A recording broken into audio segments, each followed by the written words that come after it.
मित्रांनो, सर्वांना रामकृष्ण हरी, राम राम, जय श्रीराम आणि नमस्कार.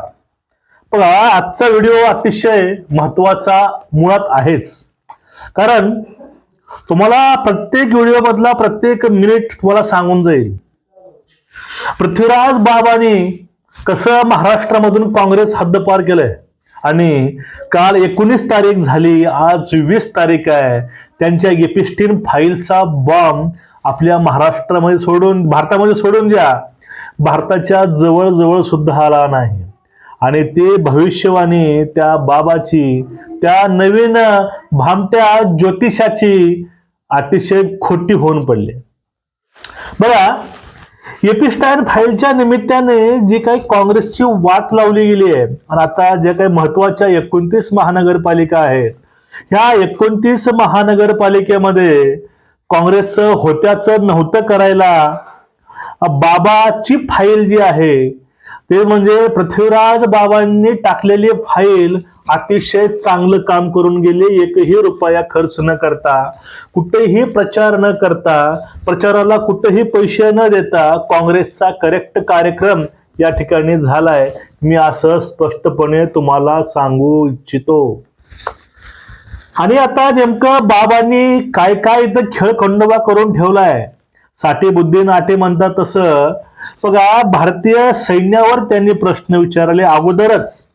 ही काँग्रेसची विचारसरणी कशी देशाच्या विरोधामध्ये आहे, देशविरोधी होत चालली आहे, हे तुम्हाला मला सांगायचंय.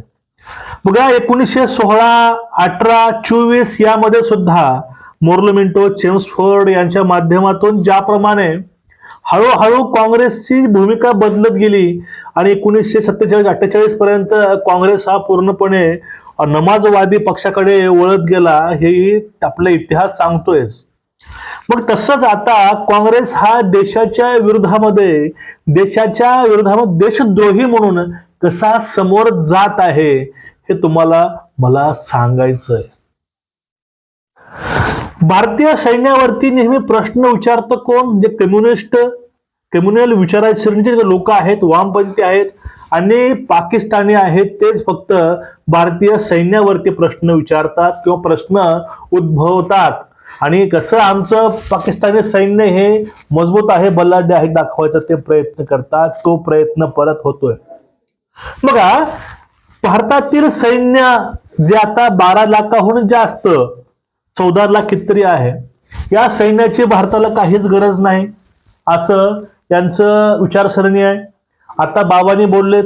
आणि मुळातच भारताला एक सैन्य असावं असं काँग्रेसला मुळातच वाटत नव्हतं, कारण भारतीय सैन्य ही हिंदू महासभेची संकल्पना आहे, सावरकरांची संकल्पना आहे.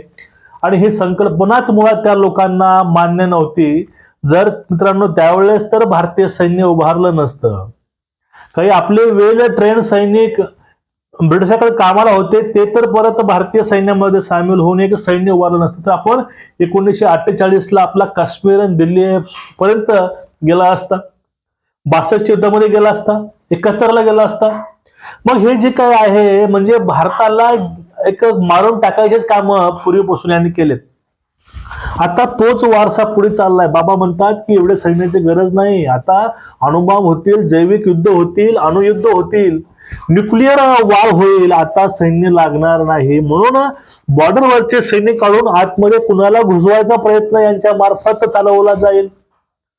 आणि त्यानंतर यांचं दुसरं होतं की हा 12 लाखाहून जास्त सैन्याला आता सीमेवर न पाठवता त्यांना कुठंतरी आतमध्ये कामाला लावा. एकीकडे नरेंद्र मोदी वर्षाला 40,000 ते 1 लाखापर्यंत अग्निवीरांची भरती करून एक वेल ट्रेन सैनिक हा लोकांमध्ये सोडत होते. म्हणजेच 4-5 वर्ष काम करून आर्मीमध्ये अनुभव घेऊन पूर्णपणे देशप्रेमातून बाहेर येऊन लोक एक भारतामध्ये एक सशक्त असं आर्मी प्रत्येक गावागावामध्ये असेल ह्या स्वप्नातून. पण त्यांना हे विरोध करायचे. हे विरोध का? कारण जर अग्निवीर झाले नसते तर यांना परत देशामध्ये धुडमूस असा घालता आला नसता. पण हे जी षडयंत्रणा आहे ते अतिशय गंभीर, जटिल आहे. आता त्यानंतर पहिल्याच दिवसामध्ये ऑपरेशन सिंदूरमध्ये भारत हारला. भारतावरती पाकिस्ताननी जी काही एअर डिफेन्स सिस्टम आहे ती हवी होती, म्हणजे भिवून भारतानं कुठला हल्ला केला नाही.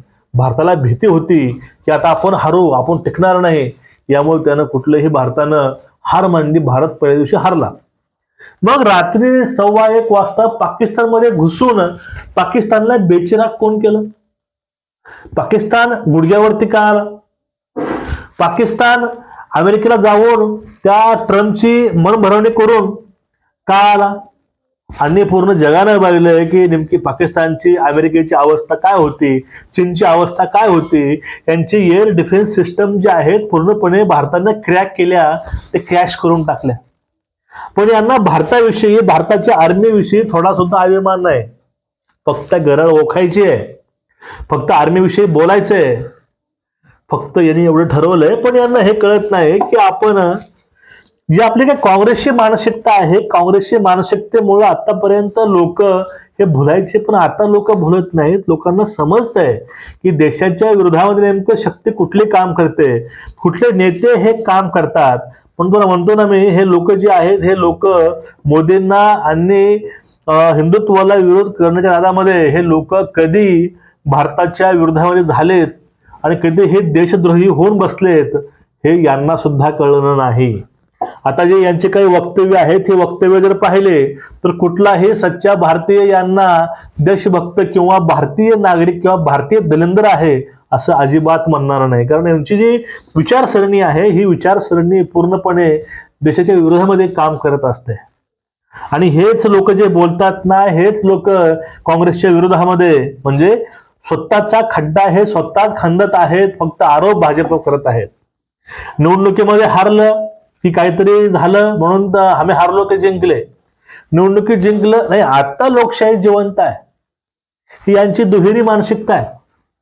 आणि आता एपिस्टियन फाईलच्या नावावरून आता ते फाईल अमेरिकेमधली होणार ओपन अमेरिकेमध्ये, तिथं जेवढं काय याच्यावरती बोललं जात नाही, त्याच्यावरून जास्त भारतामध्ये संबंध मोदींचा लावून बोललं जात आहे. पण त्या एपिस्टियन फाईलमध्ये मोदीचं तर लांब लांब सोडून द्या हो, त्या ठिकाणी राहुल गांधी असण्याची शक्यता नाकारता येत नाही. कारण हा व्यक्ती ज्या ठिकाणी ह्या एपिस्टियनचं जे काही तिथं प्रायव्हेट आयलँड आहे फ्लोरिडा येथे, त्या ठिकाणी राहुल गांधी शिक्षण घेऊन आलेले आहेत फ्लोरिडामध्ये. आणि आता सुद्धा काही काही दिवस राहुल गांधी गायब असतात. कुठे असतात? भारतामध्ये नियम आहे की एक व्यक्ती एकच पासपोर्ट वापरू शकतो. पण यांच्याकडे 3-3 पासपोर्ट आहेत. कसं काय? यांच्याकडे किती नागरिकत्वता आहे? ते फक्त भारताचे नागरिक नाहीत, ते ब्रिटनचे हे नागरिक आहेत, इटलीचे पण आहेत. असे आरोप झाले, अशी केस सुद्धा चालू आहे कोर्टामध्ये. मग असा हरामखोरपणा जे लोक करतात, ह्या सगळ्या हरामखोरापासून एखादं वक्तव्य हे करतात, पण याच्या बाबतीमध्ये किंवा याच्यावरून पूर्णपणे यांच्या पक्षाला दाव लावून फाशी हेच लोक देतात. आता यांचा पक्ष सध्या ऑक्सिजनवरती आहे. यात राष्ट्रवादी काँग्रेस पक्ष हा आयसीयू मध्ये व्हेंटिलेटरवर आहे. त्याचा जीव कधीही जाऊ शकतो, हे असा भारतीय काँग्रेस पक्षाची अवस्था लोकांनी केली आहे. आणि खास करून जे नवीन काही ज्योतिष आहेत, ह्या ज्योतिषांची भविष्यवाणी पूर्णपणे फुस झाली. आणि यांच्या भविष्यवाणीनं किंवा यांच्या राष्ट्रविरोधी भूमिकेनं आज यांचाच खड्डा खंदून ठेवलाय. आता जी काही लहान विधानसभा म्हणतो आपण, महानगरपालिका आहे, तर यामध्ये सुद्धा याचा तोटा हा बाबांच्या सगळ्या सहकारी पक्षाला नक्कीच बसणार आहे. हे काळ्यावरची पांढरी रेग आहे. मित्रांनो, तुमचं एकूणच या विषयावरती मत काय? नक्कीच व्यक्त व्हायला विसरू नका. व्यक्त होत चला, आपलं राष्ट्रप्रेम दाखवत चला. मला पाहायचंय आज तुम्ही किती लोक भारत माता की जय, वंदे मातरम खाली कमेंट मध्ये लिहून पाठवता. वाट पाहतोय. उद्या भेटूया परत. तोपर्यंत सर्वांना रामकृष्ण हरी. जय हिंद. वंदे मातरम. भारत माता की जय.